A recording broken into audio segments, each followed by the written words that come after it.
My people, this is your boy Monroe, aka He Smiles, the proud host of the Naked Truth Experience. It is 9 o'clock on the East Coast, 6 p.m. on the West Coast, and you can figure it out in between. But you know what? It is almost time to bring in a new year. Yes, y'all, 2021 is almost here. We're about 3 hours away. Well, at least on the East Coast. And I am so excited to say goodbye to 2020, right? We all know 2020 had its ups. Well, 2020 had its downs, but 2020 did have some ups, right? I'm here because of 2020, right? We started the Naked Truth in 2020, but I am definitely ready to say goodbye to 2020 and welcome a new year, y'all. There's a lot going on, and I am just excited and honored and privileged to be here at this moment getting ready to celebrate. I just celebrated my 40th birthday last weekend, so I'm still on a high from that. And I want to thank each and every one of you for your birthday well wishes and congratulatory messages and all that good stuff. Listen, I appreciate it from the bottom of my heart that you would even take the time to reach out to me and show me so much love. Well, listen, tonight, as we always do now, I want you to come in the room and talk to your folks, right? Let them know you might be sipping on something. This year is like any other, is unlike most years, right? So I'm sure most of us are probably in a very small group with probably our household. If you are in another social gathering, please be safe and be careful, right? But you might still be sipping on something. I'm not sipping on anything right now, not yet, but definitely will have something in my hand a little bit later on. But I just want to ask you to please continue to like, share, and subscribe, y'all. Like, share, and subscribe. We've been here all month showing throwbacks, and we've got some great stuff lined up for you in 2021, but we want people to know about it. And I want to thank you if you've shared the Naked Truth Experience with somebody. So keep doing it, keep doing it. And then also make sure that you join our Facebook group, right? Go ahead and hop in that conversation. It is so crucial that we continue the dialogue post show and pre show, right? Okay, so y'all like? Y'all like? Your boy got a little dressed up for you. This is actually week 2 in a row. I had a jacket on last week. I can get used to this. I like dressing up, but no, I felt especially festive tonight, so I want to put on my Sunday best. And we're going to keep in line with the throwbacks of December. And this tonight's episode, we're going to be continuing to honoring our roots of the Naked Truth Experience, and you're going to get snippets, right? More conversations from folks that I've had the honor and pleasure of interviewing on this platform since day one when we started in April of 2020. Wow, I cannot believe we started in April and here we are now in December, getting ready to go into January. But I'm so blessed. There have been over 60, yes, I said it, over 60 people that I've been able to interview on the Naked Truth Experience since its inception. And we've done 33 original episodes. I'm going to be thanking people throughout the night, but I want to thank you first and foremost, the viewer, for being here and for supporting all of those people who have continued to tune in week to week to week, who have shared words of encouragement with me, constructive feedback, right? I appreciate all that to make us better. And I want to thank you for the love and for trusting me on these Thursday nights to be in this space, and for many of you who have shared your heart and your testimony. We're going to keep going, right? We're going to keep curating this space. I'm going to say it again at the end, but I definitely have to give a shout out to Julius Jones, my amazing producer who is with me on this journey. Dan Cericia, my wine guy who is a part of this team, right? And just so many others. So, all right, I've done enough rambling, but I'm so appreciative and grateful. Tonight, we are going to be talking about none other than love, right? I thought about, as I was going back through some of our clips, the highlights that I wanted to make sure we were closing out the year on of 2020 and entering into another year, another chapter for many of us in 2021. I wanted it to be on the foundation of love. So you're going to hear from some of my amazing friends, amazing guests, amazing family, who have, over these last several months in 2020, have talked about love in some form or fashion, mainly self-love, because that's what I want us. That's my wish for going into 2021. Let's continue to increase the self-love. So let's check out our first clip.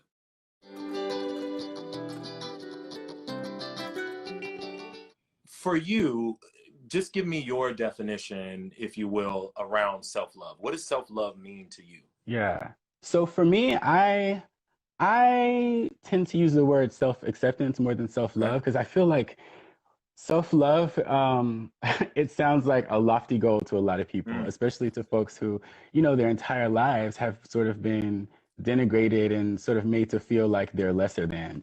So for me, my definition of self-love, self-acceptance is really I think really realizing that nothing was wrong with me to begin with. Wow. It's not so much like figuring out something as like figuring out, getting back to who I was before I internalized all of the things that society taught me, all of the false narratives society taught me about how to sort of like, shame myself, how to like be embarrassed of who I am, how to hide, how to shrink. And so for me, it's really just realizing like I'm enough as I am. Yeah. I don't need to like overcompensate with anything. And that's something I talk about in the Native Son talk, how a lot of times gay men especially like will use very socially acceptable ways to search for self-worth. Like, okay, we try to get the job with the title that gives us a lot of power, or the degrees, or money, or all of these like external things, these material things for external validation instead of searching within to validate ourselves. And I think that's the hardest struggle that people face in this journey for self-love is it's so much easier to take shortcuts. It's so much easier to, Yeah. numb yourself. It's Yeah. so much easier to like use clout, to just like, smoke it away, drink it away. Yeah. I'm thinking about Solange. I was like, Cranes in the Solange, sky. that sounds familiar. Solange gave us a whole song about it. Like, Yes. and That was so a dope really song. like Dope song. it was.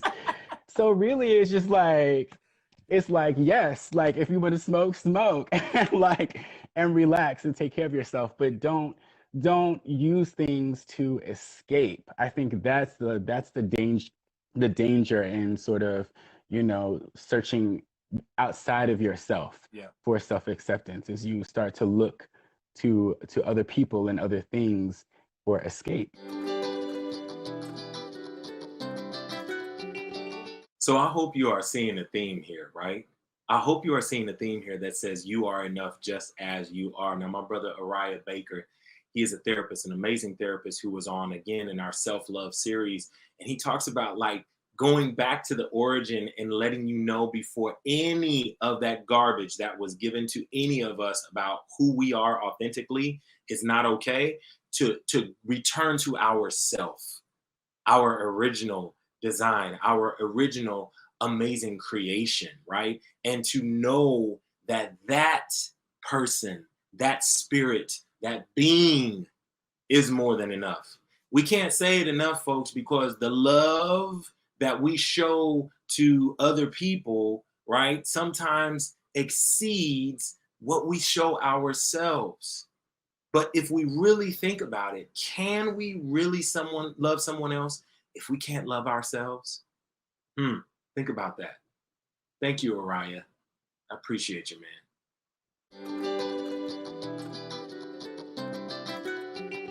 You can't really be spiritual if you have an issue with who you are. Wow. You can still No, have a judgment. hold up.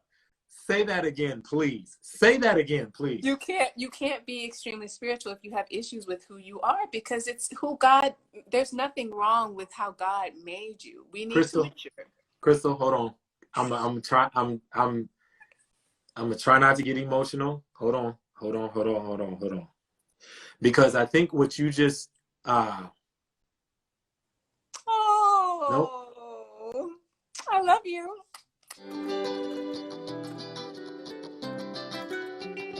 Okay, y'all. So listen, this was the beginning of Monroe the Crybaby on the Naked Truth Experience. This was episode 5 with my sister, who I love so much. Her spirit, her presence, whether it be virtually or in person, literally emits love and light. But Crystal messed me up on this one, because she talked about You cannot be spiritual if you have an issue with God's divine creation. And it hit me like a ton of bricks, because what I said in this episode was that for many, many years, so many of us are made to feel like we're crazy. We're crazy for knowing the real person inside. We're crazy for wanting to express who that is. For our trans brothers and sisters who have been told that they have a mental illness, for thinking that they are something that society deems that they should not be. You hear what I'm saying?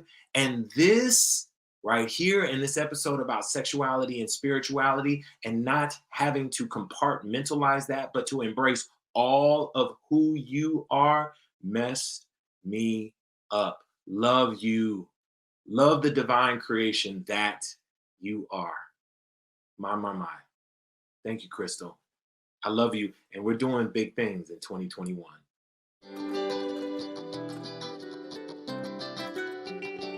Okay, so that's the thing. Like, for me, I look at the only emotion that really exists is love in my mind. Okay. Like, because God is love. You know how they say love and light? Yeah. Like, to me, that's the only emotion that exists. Any other emotion is a separation from love. So jealousy is a separation from love. Fear is a separation from love.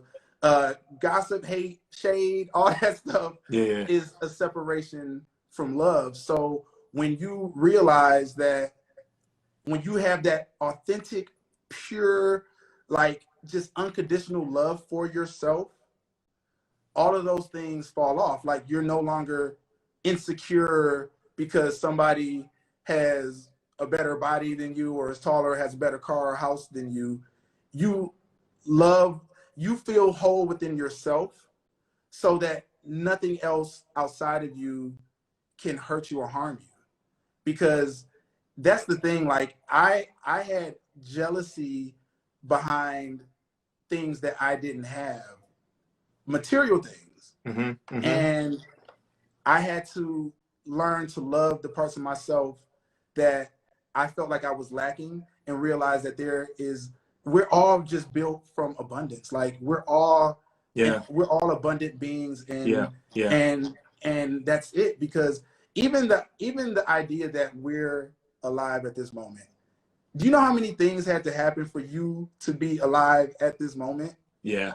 This had to go right. Your mom had to meet your dad. Your great grandma had to do this. Your great great grandpa he should have ate grits on this day, and then him eating those grits made him meet your great great grandma. Like, all these things happen, and for us to just be here is a blessing and a gift. And we are also just examples and walking examples of whatever source you believe in. So if you know that, then you can destroy anything that isn't love. Like, it's just simple as that. Like, anything that's not love, you can destroy it.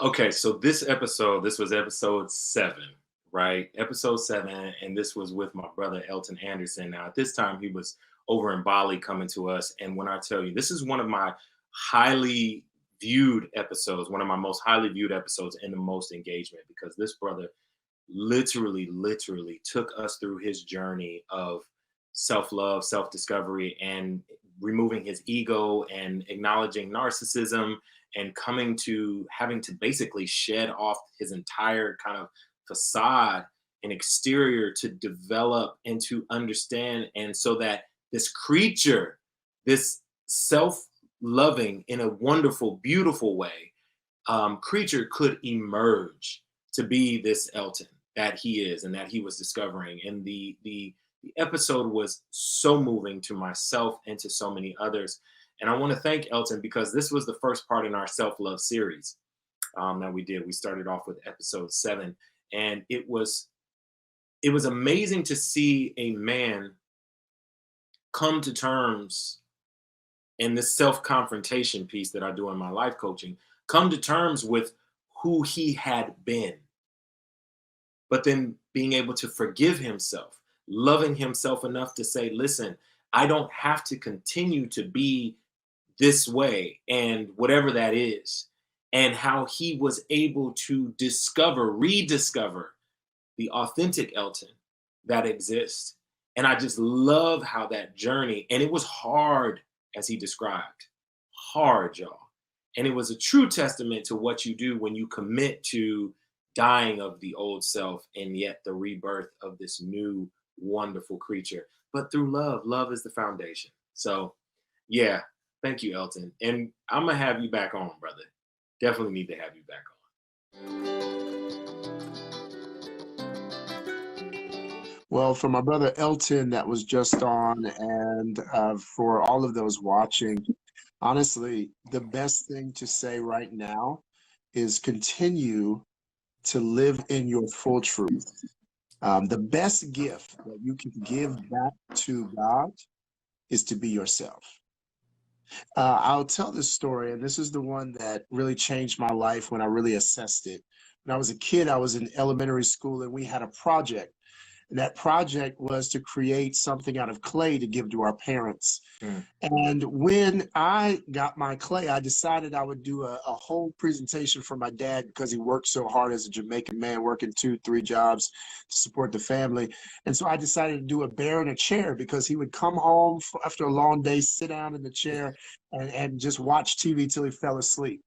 So I created this thing, and it wasn't a bear in a chair. And I tried with all I could think, all of my skill, but I just wasn't skilled at creating anything with clay. So the teacher took the clay and she put it in the fire, and the next day we came to class and I was all upset. I went home and I was crying, and I knew that thing looked ugly and didn't look like anything I wanted to give to my father. And when I got it back, she said, well, you got a chance, you can color it the way you want. And by coloring it, I was like, well, maybe I can redeem myself. Maybe I can redeem myself by adding some color to make it look good. And so I mixed a few colors, and I tried to make my own color to be real unique. And the colors, once I came back the next day when she put it in the fire, the colors did not come out the way I expected. And so I took this thing home to my parents, and I was crying, and I was just like so upset. And they were like, thank you. And they took it, while I had my tears, they took it and they put it on the mantle in our home where we had awards and plaques, things of honor. And that moment, when I really thought back to it, I considered the fact that you don't have to focus so much on what you look like. You don't have to worry about all this paint that you put on yourself with your titles and your degrees and you working out and who knows you and all of these things, how many people give you a like on your post. My parents loved what I made because of who made it. And I want you to stop and pause and think about that real quick. The reason why you should love yourself is because you are a creation. You are created with intent and with specific design. And while I thought I was messing up with the way I was forming that clay, I was actually creating something because it really didn't matter what it looked like. What mattered is that it was. You got to stop thinking about so hard about what you look like and what you're offering. Just be. Just be. To Elton, just be. Be yourself. Be real. Be bold.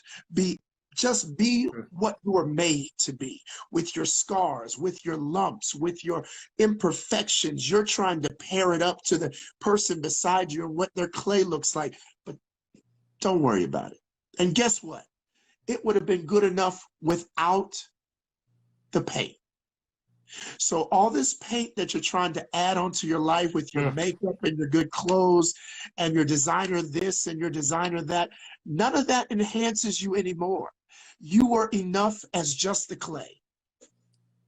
So today, be who you are. Just be, just live, and guess what? The people who love you will love you as clay. The people who appreciate you will appreciate you as clay. And that will be the litmus test, as Elton was talking about, of who really loves you and who is not for you. Because if they need the pain and they need the perfection, they're not really for you.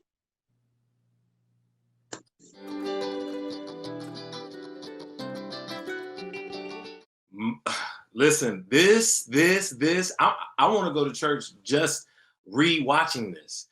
This same episode, episode 7, self-love, my brother Byron Jamal, the most amazing love and success coach that I have encountered, and the former pastor, which I'm sure you all were able to glean that from the conviction and the fire that he speaks with. But when he said, just be yourself, and when he told that story about the clay, that project that he brought home to his parents, and he was saying that none of us need the paint. We don't need the paint. You are more than enough with all of your perfections and imperfections. Yes, y'all, with all of it, with all of the smooth, with all of the rough, with all of the bumpy, with all of the curvy, with all of the mistakes, with all of the triumphs, with all of the successes, with all of the failures, you are more than enough. And I echo my brother and say, just be. My God, today.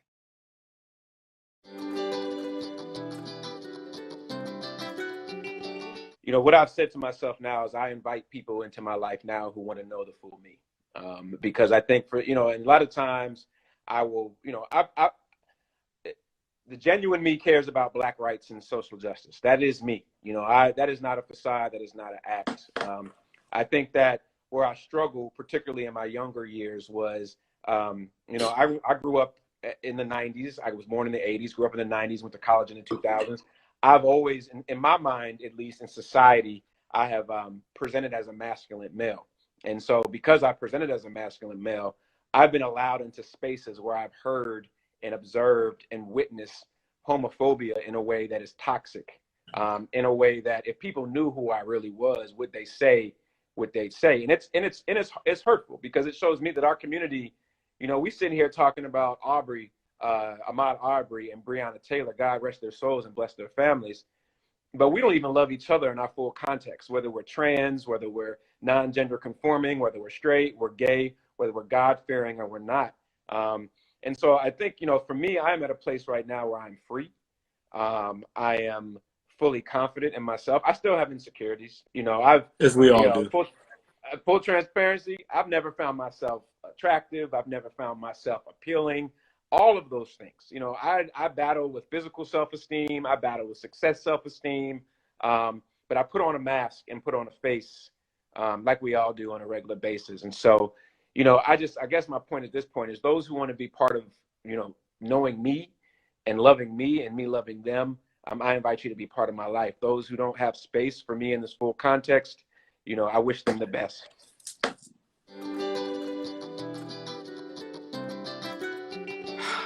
Wow. So that was my brother, Jamie Riley. And that was our conversation for the Black Male edition that I did. And I had some wonderful strong Black men of all walks of life and all backgrounds on that episode. One of my favorite episodes of 2020. And I just want to hone in on what he said, and he said a lot, but at the end, he said, if they don't have space for me, for all of me, for the authentic me, for the me without the mask, then I wish them well. And so I say to you, as you enter into 2021, evaluate those spaces and places where you may feel just tolerated, or where you may feel like you can't be genuinely who you are, because there is a fear that those individuals or that environment would not embrace, would not affirm or uplift the real you. And I say to you, see yourself as the gift that you are. Know that your presence, any and everywhere, is of value. And never forget that. So thank you, Jamie. And I love you, man. Happy New Year to you.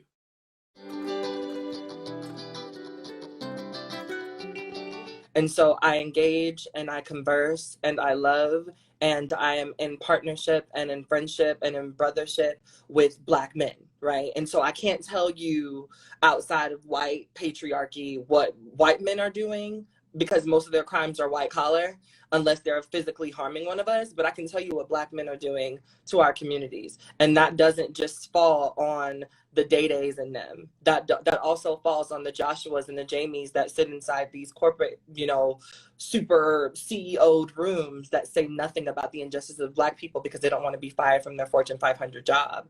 That goes back down the trail of the Day-Days in them that do beat on cis Black women, that do kill and murder Black trans women, that are setting bad examples for their, Black sons and nephews and the boys in the hood. And this is not talking about the guys that only sag their pants and sit outside the grocery stores, but we're also talking about the Black men who wear suits and ties, but then turn around and tell their sons and their nephews that men who don't wear that are less of men, right? And so you can't turn around and say that you're a better man and that you're trying to make the community a better place when you're preaching and teaching and instilling hate into our boys.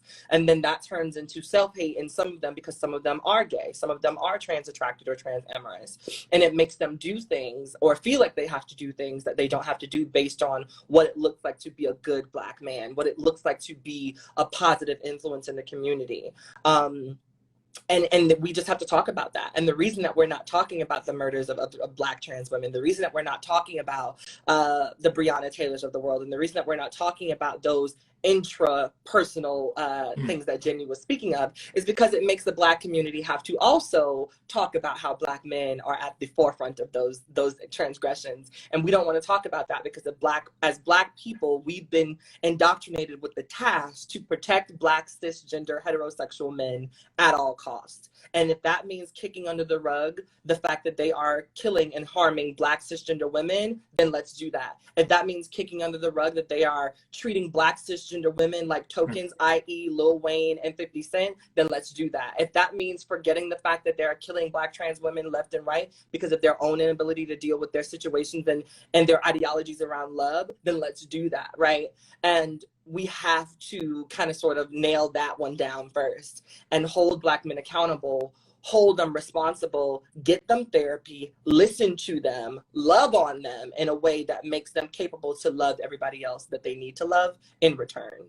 And I just feel like until we do that as a Black community, we're going to always and forever be in trouble, right? Always. Okay, so with love comes in many different forms. And what my sister Hope Giselle is talking about here is love in the form of accountability. This was episode 13, which was the episode that addressed, do all Black lives really matter? As we were in the height of the Black Lives Movement in response to many of the atrocities of 2020 against Black men at the hands of white police officers, we needed to make sure that, does all Black lives matter, in the fact that there are trans women, Black trans women, being killed every single day at the hands of Black cisgendered men.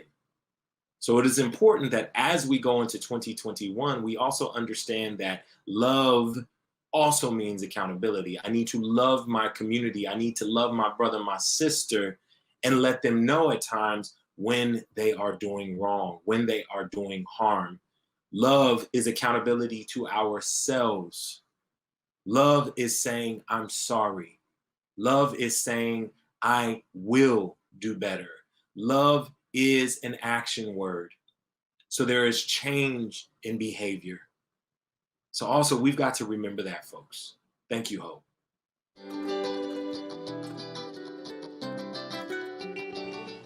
I mean, I'm so proud of literally just who we are and where we are today. To think about where we started, family-wise, so many roadblocks got in our way that literally could have broke us. From renting a room in Compton, sleeping in one bed, the three of us. It's like we've been through it on the low, and we're coming, to a place that I am just so happy to have them, and to even think that I was scared or shameful to live in this joy, to live in my truth is mind blowing. And I'm just so glad that I'm not who I was and that I've been able to grow with her. She has literally opened my mind and my heart and my soul to so much that I didn't even think was possible, that I didn't think I deserved. The way she loves me in action is something I've never experienced before. Come on. Yo, that was one of my favorite episodes with a couple that I am so in love with, Mylin and Lindsay. That was during our family pride episode during the month of Pride. And they were talking about their beautiful love story and how that formulated their family, a blended family, and how they have this young bundle of joy who is with them now in their lives. And it was just so beautiful to hear Mylin talk about the love that she was once afraid of, but that she was so glad that she accepted and embraced the love that some people told her was wrong, right? And she didn't listen, thank God, because that love has been transformative for her. That love has helped her grow. That love has carried her through rough times. I know it ain't easy to be single, let alone be partnered with somebody trying to do this life together. So, but when you are able to find that person, and you know what, I am so honored. I'm gonna get a little personal here and just say that one of the things that I will forever be grateful of 2020 is that I myself have found the love of my life. And so I can relate to this piece on growing a love that just is incredible, makes you smile. And love is all those things, accountability, right? Love can be romantic. Love can be familial. Love can be the friendship. Love can be the erotic. All of these things, the form that love takes. And I love the fact that I'm just using love, love, love. Yes, it's a love fest. I love the fact that when you find that person that makes you want to be a better person, right? Doesn't complete you now. Doesn't complete you because you have to be a whole person on your own. But when two whole people can come together and complement one another, it is such a beautiful thing. So for all of you who may desire that type of love or companionship going forward, my prayer is that your heart's desire is fulfilled.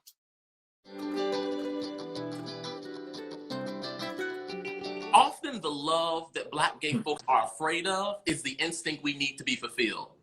Come on, And say that again. Say that again, Dr. Harvey, please. love that Black gay folks are afraid of accepting is the very instinct that we need to actually be fulfilled and freed, right? And so by having a 7 to 9-year-old be able to name, I already know what that feeling is, think about it. He never has to become free because he starts free. Come on. The point of the book is to provide young folks with an opportunity to never have to break away from the pain of not being loved. Because if you start your journey from a place of instinctual love, man, you have nothing to unlearn, right? You only are living in the learning of love becoming more profound. So that was the excitement of writing it, in hopes to give folks an opportunity to just be free, man. Okay, y'all, so this is another preacher. And again, he will talk you, preach you under the table into a shout. Listen, but with so much passion and heart and love. Thank you, Dr. Robert Harvey, for your presence on this show. This was our show about family pride, and Dr. Harvey opens us up in talking about his book. But I love how he talked about what would it be like? What would the world be like if there existed this unconditional love from all expressions of humanity from such a young age, and if our children were exposed to that from the beginning? And what he talked about is never having to become free because we started out free and we stayed free, right? Again, this love that is transformative, this love that is freeing, this love that will transcend the ignorance, that will transcend the hate, and to start in the young people. And so as they develop over time, this is all they know. So to you parents out there, right? To you caring adults who are in the lives of our children, understand we have a responsibility, not only to ourselves, but to the generation that is coming up behind us. What would it look like if they did not have to become free. Thank you, Dr. Harvey.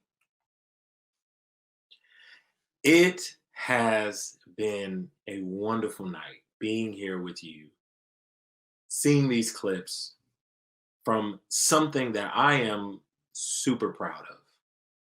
I say it several times in my intro. I am the proud host of the Naked Truth Experience, and I am so grateful to God for the vision and for the journey that God has allowed me to be a part of in this context of the Naked Truth Experience. And I can't say it enough.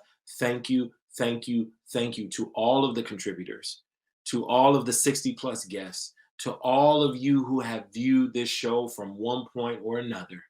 Thank you for being on this journey, this love journey, this spirit-led journey that will only continue and will get better and better and better. I want to thank my producer, Julius Jones. I want to thank my partner in life. I want to thank my family. I want to thank all of you once again. And now we're going to close out. Oh, I know Julius is going to get me. I need you to like, share, and subscribe, right? I know it's New Year's Eve, and I want everybody to enjoy yourself, but like, share, and subscribe. And then also make sure that you join our Facebook group. Let's start off 2021 right. So I'm not going to be able to do the countdown with you, but I want to wish you a happy new year. And the way that we are going to send this off in this spirit of love, self-love, love for one another, is my brother, a wonderful artist, the voice that you hear in the intro and the outro of the Naked Truth Experience, Rashad McPherson. And he's going to close us out with one of my most memorable moments during our self-love series with his song, Self-Love. I love me, I love myself, and I love you. As I always say, have a wonderful night. Can you bless us with something? What can you share us with out of your giftedness? Yeah. So again, I hope that if you haven't already, I hope that you'll take a listen to Fora. But I actually wanted to do a song titled Self-Love. If I could do a little piece of that. Yes. If that's all right. Please. All right. So Fitz J, if you would be my DJ with this Bluetooth speaker, please. My brother Fitz J. Can